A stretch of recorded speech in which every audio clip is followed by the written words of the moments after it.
Welcome back, everyone. The Scurv podcast, LANCESCURV here. I want to speak about something that's very, very touchy, a very touchy subject. And many people will have mixed feelings about it because it is something that can ruin friendships, cause families not to speak to each other,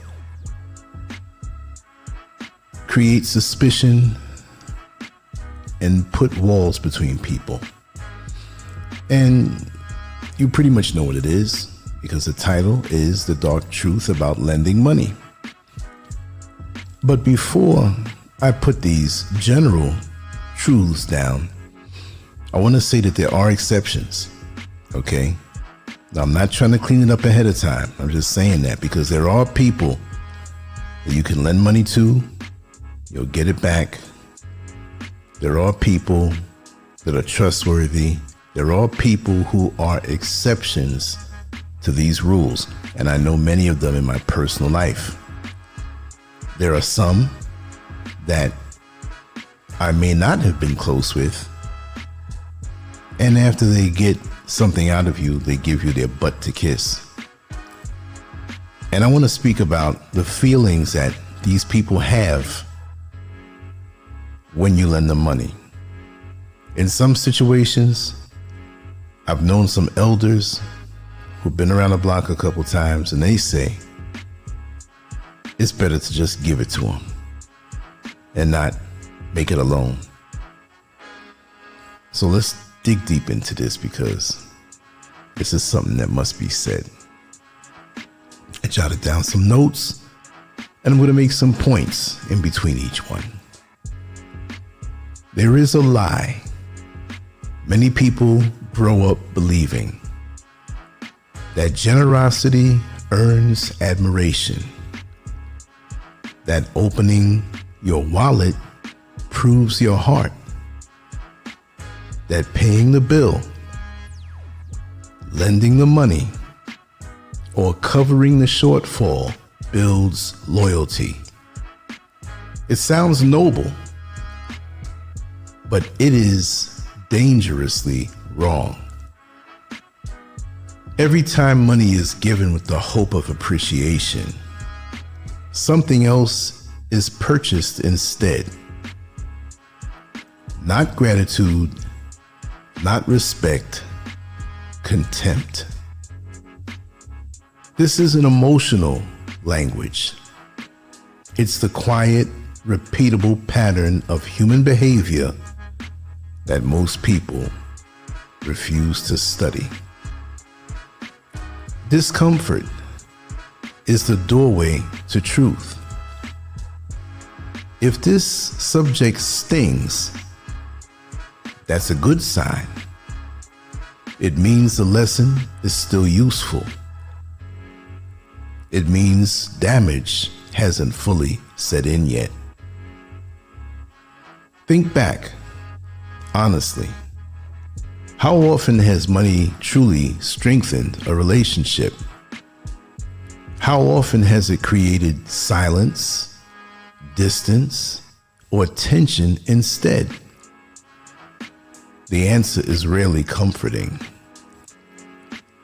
Financial generosity, when unstructured, does not elevate your value. It exposes you. And exposure in a world governed by incentives is never rewarded. Human beings do not value what is repeatedly given. They value what can be lost. The moment generosity becomes predictable, it loses meaning. The moment it becomes expected, it turns into obligation. This is where most people fail. They believe repeatedly giving builds goodwill. In reality, it builds dependency. And dependency breeds resentment, not appreciation. No one wants to feel smaller than the person helping them. Over time, the help becomes a reminder of inadequacy. Memory plays a cruel trick here. People forget what you did for them. They remember what you stopped doing. You can give 10 times and refuse once, and that single refusal becomes the defining moment of the relationship. Money given without effort removes value. When someone does not work, sacrifice, or struggle for something, they do not respect it. This applies to money and to the person providing it. Easy access eliminates appreciation. Chronic giving also removes motivation. Why improve when rescue is guaranteed? Why grow when someone else absorbs the consequences? What looks like kindness slowly turns into sabotage, both for them and for you. Another hard truth: many acts of financial generosity are driven by fear. Fear of conflict, fear of being disliked, fear of setting boundaries. Money becomes a tool to avoid discomfort, but avoidance always compounds the cost. Relationships built on money are not relationships. They are transactions. The proof appears the moment the wallet closes. The silence that follows answers every single question. Respect operates differently than affection. Affection can be purchased briefly. Respect cannot. Respect comes from limits, consistency, and self-control. People do not admire those who give endlessly. They study them. Strategic generosity is rare but powerful. It is intentional, infrequent, and impactful. It is not routine. It does not create patterns others can exploit. What is exceptional is remembered. What is habitual is ignored. Power is not about how much you give. It's about when and why you give. Displayed abundance attracts consumption, not loyalty. Discretion protects value. The greatest mistake is believing money makes you valuable. It doesn't. That belief quietly admits the opposite, that without money, there is nothing else left to offer. Once that belief settles in, the wallet becomes an emotional crutch. Even family and close friends are not immune to these dynamics. Familiarity accelerates expectation. When yes becomes automatic, it loses all weight.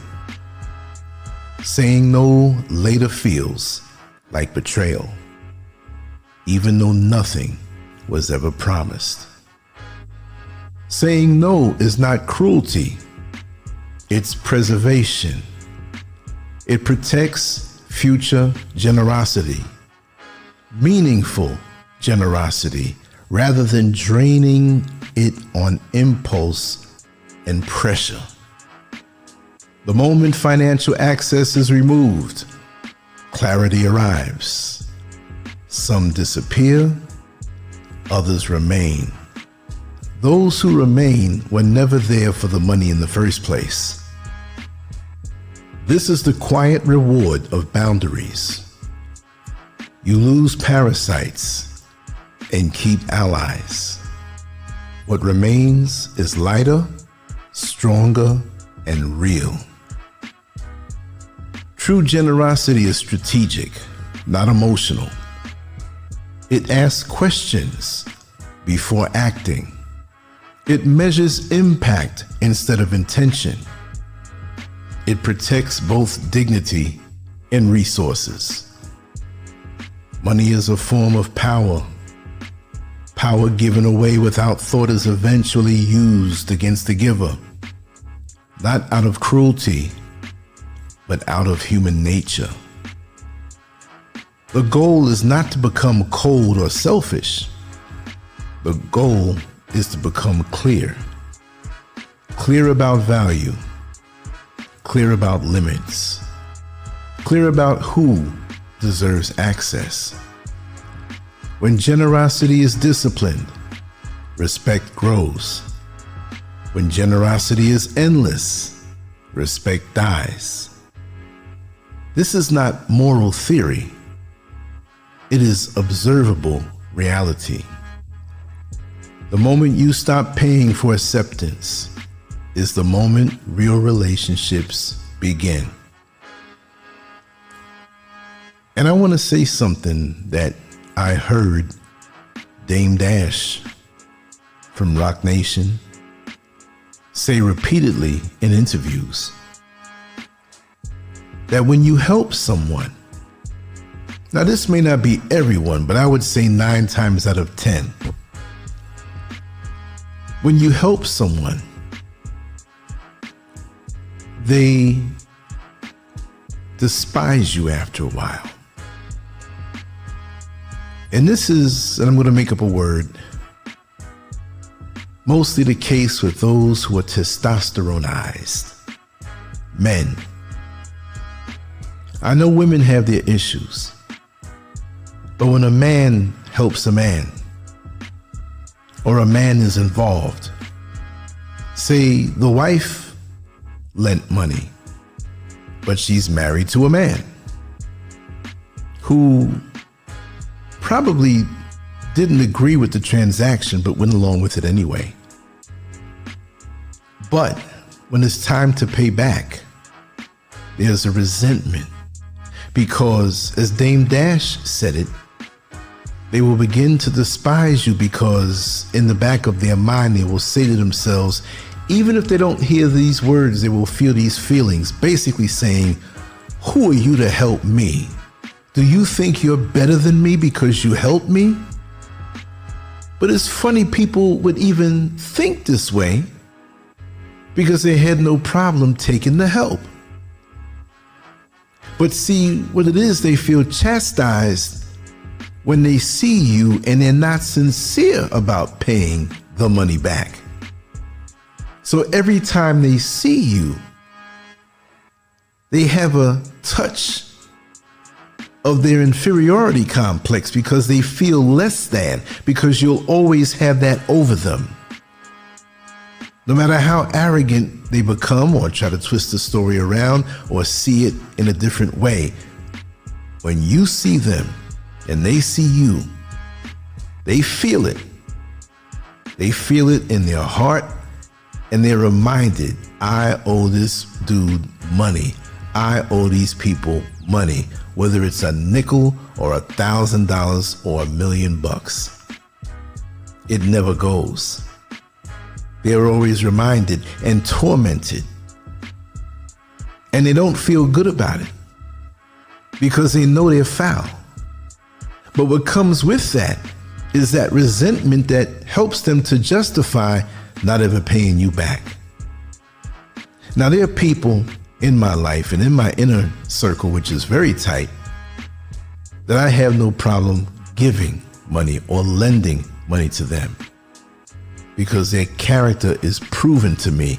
Like I said before, I have a circle of friends that are a bit more in number than most people have, that I've known for a very long time. And if they needed money and I have it, they got it. If they needed keys to my home and a place to stay, they have it. Now, I'm not driving right now, but if I had a vehicle, they'll get the keys to drive it around. There are people out here with character. There are people out here who won't take it in a negative way of what you've done for them, because when I give, or if I was to give money to my friends, it's not to feel superior. But many on the outside of that inner circle may feel as though, oh, he's doing this so he can feel big and bad over me. That's the wrong thinking. If you end up thinking like that, you don't even need to take the money at all. When I think back to when I worked in a jail and in a prison, I would say two of the biggest reasons that men were locked up was because, number one, of a woman directly or indirectly, and number two, money. And those two things went hand in hand, because a lot of the reasons why men strive like they do is because of women.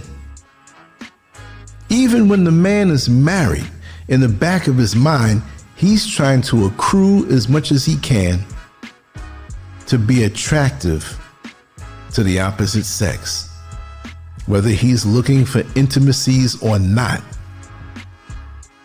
It's pre-wired in the back of the minds of most men.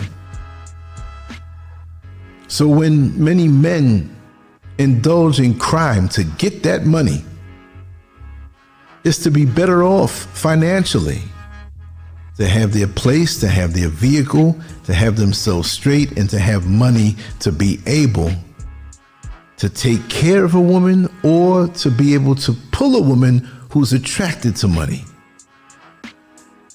That's a whole different topic, but that's what I see.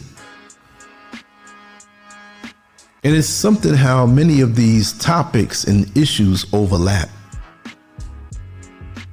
So when a man gives a man money, lends him money, pretty much what is the obligation to pay back, that man who received it, usually, if he's not sincere in his character or not close with a proven character with the lender, he's going to feel bad.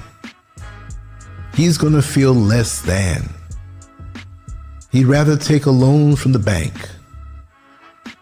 or some type of credit agency, or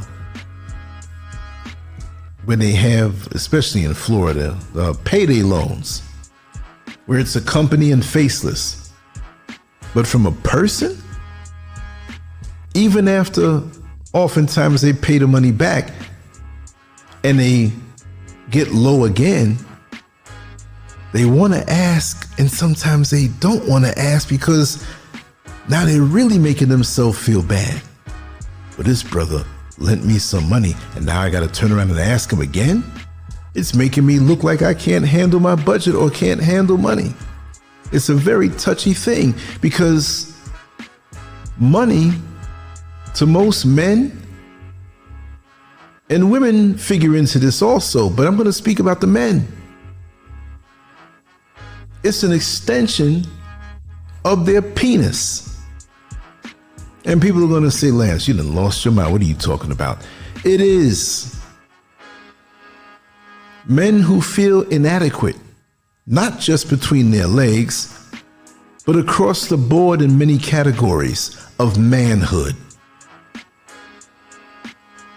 Money in their mind will make up for the difference. There's a lot of penis envy going on around here. And I'm not speaking about the actual penis.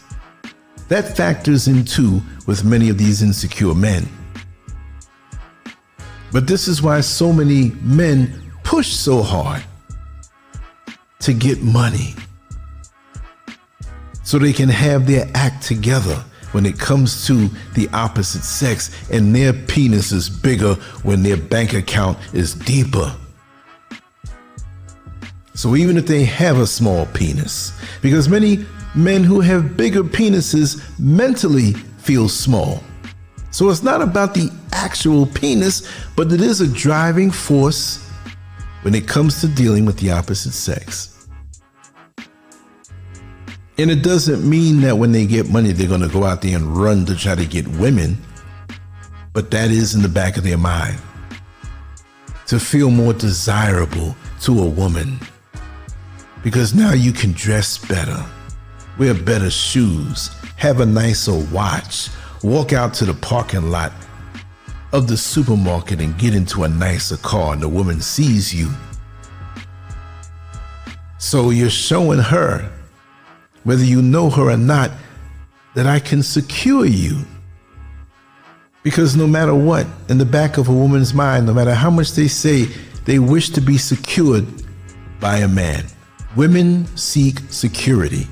This is why money is a big issue when it comes to relationships. It's a major issue. So even if in a relationship the man may not measure up in the bedroom, if he has money and has that woman living in a very secure manner, she might fantasize about something else after the lights go out, but most of them are not leaving because they know that their bills are paid and they can rest easy at night. Now, even that's another issue, and we'll talk about that another time. But that is what I see. Lots of times when you lend money and have to pay it back, relationships break up. Even if you end up paying it back, that person in the receiver's mind has something on you, whether the world knows it or not, and you don't feel too good about it. It's amazing how the mind works, how the brain works, how our thoughts work. This is why I'm fascinated with human nature. Because certain things transpire, but they don't seem logical. Somebody loans you money and you start to despise them? That doesn't make any sense. But it happens. But men especially want to feel as though they're on top. And they don't want it where it can be said that I helped you, man. You didn't have it. And I offered it, or you came to me and I gave it to you. And when they don't pay it back, well, yeah, that's a real mental hang up. But even when they do pay it back, they don't want it to be said that I dug in my pocket, which you may feel at the time were superior pockets, and you were glad to receive the help. But after a while, in the midnight hour, you start thinking, is he superior to me? He gave me money. Am I below him? I haven't paid him back yet. There's that obligation. Because lots of times, like I said, this is why so many strive. Not because they're a go-getter, but because maybe at one time they were financially traumatized by their own doing, or feeling less because they wanted what other people have. And this is why you have to have your own mind as a man. You have to be able to go after what it is that you want for pure reasons. And yes, you want to have your act together as a man. So when you meet that right one, you can take care of her properly. And if she wants to go out into the world and do something extra, fine. But nothing beats a man who can take care of his woman in a non-egotistical manner, not something to lord over that woman. And lots of times men do that, and they will take care of that woman well as a means of showing off to the world. Like I always like to say, secret motivations and hidden agendas. You have to be able to look at each scenario from multiple angles, and then you come up with the truth. And do understand, every situation is not the same. So you have to evaluate it in a way that you treat each thing unto its own self. And there will be overlap lots of times. But money can really bring out a lot of things in people. You have somebody who received money from an insurance policy where someone passed away. You have some people who have called themselves friends and they get kind of antsy,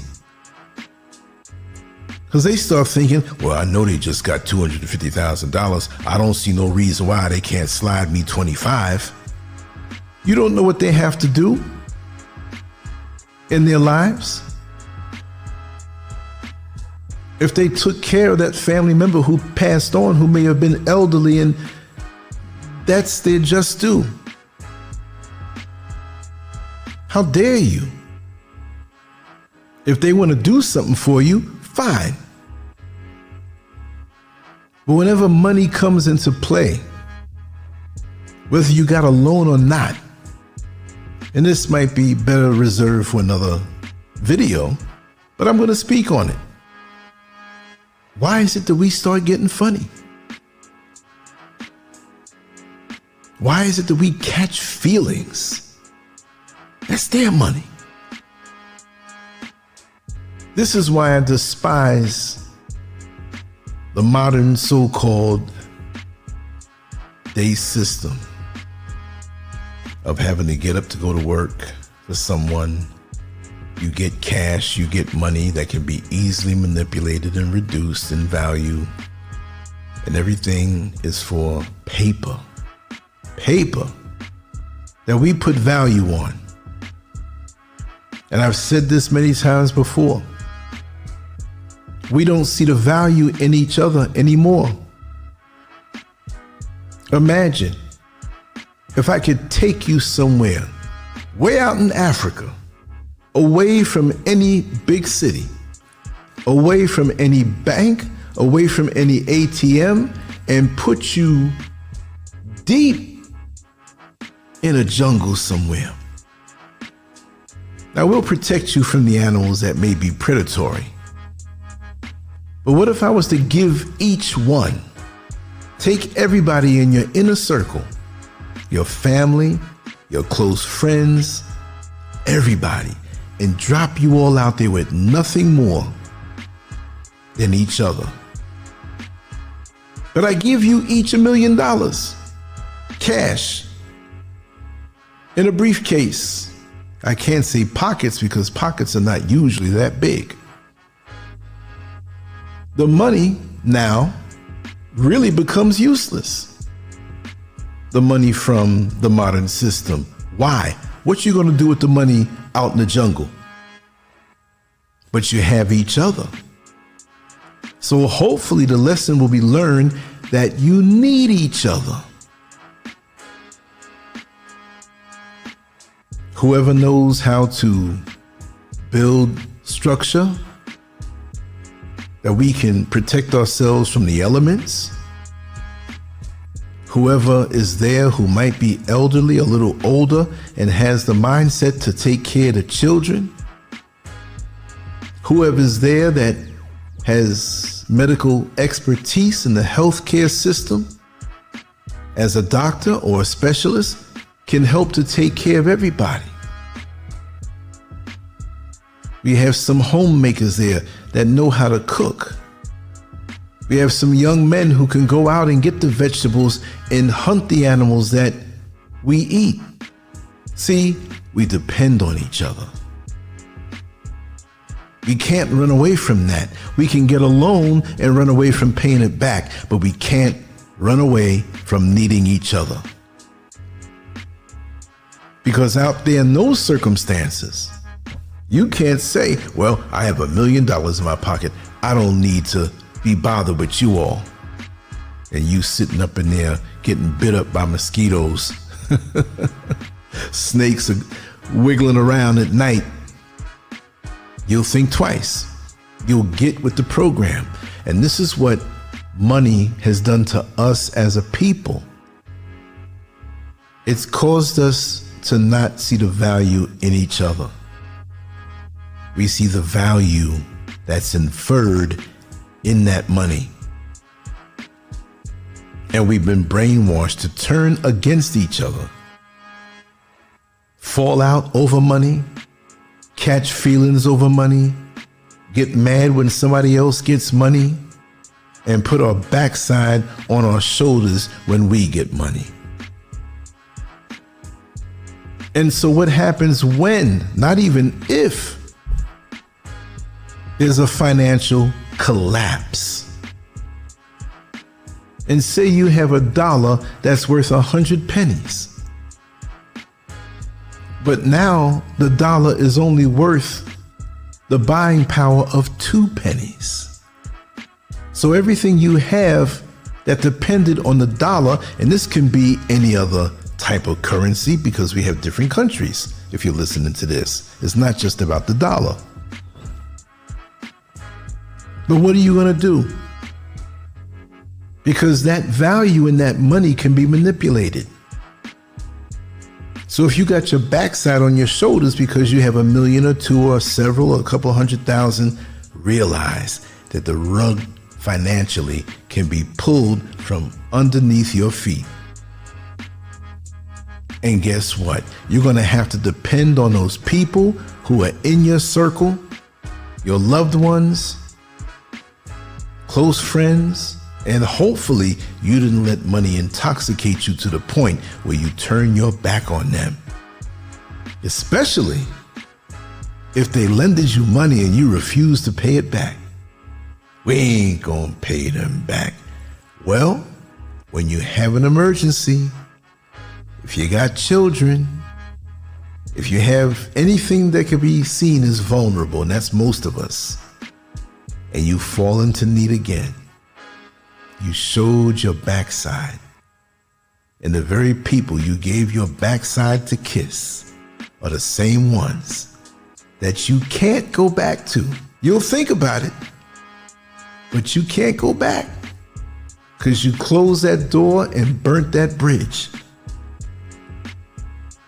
So let's understand, more so than money and what it can do to us as human beings, let's understand that we need each other.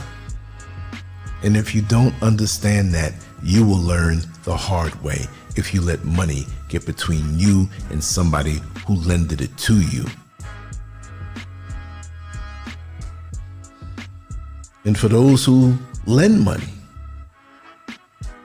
sometimes it's better to give it to them and not expect anything back. Now you can get taken advantage that way because they will keep on coming back and asking for it. But sometimes relationships can get damaged, and sometimes that might be the best way, but you have to use your discretion. This is not a one-size-fits-all situation. And you have to use your discernment. Very important. Very important. But don't forget, like I said, 2 of the main reasons why men end up in prison, locked up, is because of money and the driving force behind it, women. Now, I'm not demonizing women, but you got to understand, ladies, that you have great power over the man, even if he's single. Even if he acts like he's not doing this for women. Now we have all kind of brothers out here. I don't know anything about the other kind that they call DL or they're homosexual or whatever. Maybe they do stuff for other men. I don't know. I'm talking about the brothers who are into women. That's a powerful thing. And I'll say this, there's nothing more powerful. There's nothing that equals that desire to be attractive to a woman. You have guys who may consider themselves not attractive. They may feel they're too short. They may feel they're too chubby. They may feel they're not intelligent enough and maybe a little illiterate. I tell you one thing, they can go for money and become very wealthy, and that's in their mind to make up for their shortcomings. It's a very complex yet simple understanding. And I meditate on these things a lot, about human beings and how they deal with each other. And I find it to be very interesting. Complex, yet very simple. But there's so many angles from which to observe this type of behavior. And I think it's very, very fascinating. And I'm going to continue on with these type of topics. And I hope you appreciate them. Might be a little different than what's put out there with the twerking and the cussing and the damning. But I think these are things that will stick. See, that piece of cake tastes good, but it doesn't have the nutritional value of a real meal. And I want to be the real meal. Something you can come back to and say, hey, let me listen to this again. But that being said, I want to thank you for being here. I want to thank you for hanging in there with me and your support and your presence. That direct presence and support and communication means a lot to me. I don't have to have a billion so-called followers or people calling out my name. It's the real family here. And I really appreciate you all. Seriously, I have to say that every show. But I'm going to move on to the next one. But yes, the dark truth about lending money. There are more things that I will say, titled in a different way on this topic. But that was to introduce it. And I'll go on thinking about it even deeper.